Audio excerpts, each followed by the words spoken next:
Bonsoir Antoine Besson. Bonsoir Enzo. Vous êtes avec nous toute cette semaine pour nous faire vivre le région Pays de la Loire-Tours. Troisième étape aujourd'hui entre Baugé en Anjou et Mayenne. Que doit-on retenir de cette étape? Un nouveau sprint, évidemment, c'était attendu sur cette troisième étape. Comme chaque jour, une échappée, 6 coureurs, dont 3 Français, Benjamin Thomas, Léo Danès, Valentin Tabellion.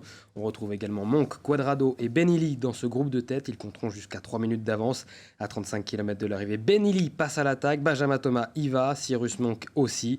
Mais Benilly semble être dans un grand jour et c'est le dernier coureur à être rattrapé par le peloton à 3 km de l'arrivée. On se dirige donc vers un sprint massif. Thomas Gachignard tente sa chance seul, le résident sartois est rattrapé à la flamme rouge, 2 ronds-points dans ce dernier kilomètre et nouvelle chute, on s'y attendait.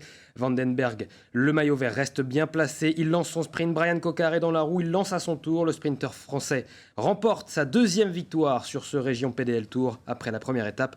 Il devance Vandenberg et Alexander Kamp.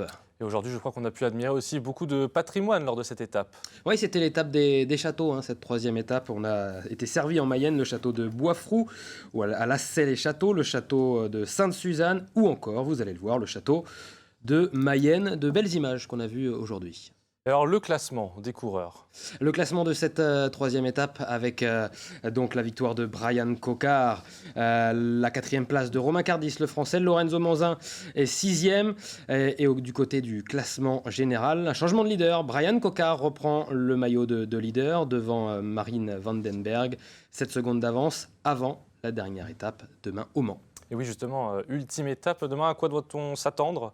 À du monde déjà dans la mur de Gazonfier. On va faire le point avec cette quatrième et dernière demain. Étape 100% sartoise, départ de Sablé-sur-Sarthe, Parcé, Malicorne, Oisé, Ivrel-Paulin, Saint-Ouen-en-Blain, Écomois, Saint-Marc-d'Outillier, Brette-les-Pins, Mulsanne. On passera par le circuit Bugatti et un incroyable circuit final avec 6 fois le mur de Gazonfier, la côte de Saint-Blaise et une arrivée très sinueuse en centre-ville. En face de la mairie, on croise les doigts pour qu'il n'y ait pas de graves chutes. 177 km au total, avec beaucoup de monde, je vous l'ai dit, attendu, notamment dans le mur de Gazonfier.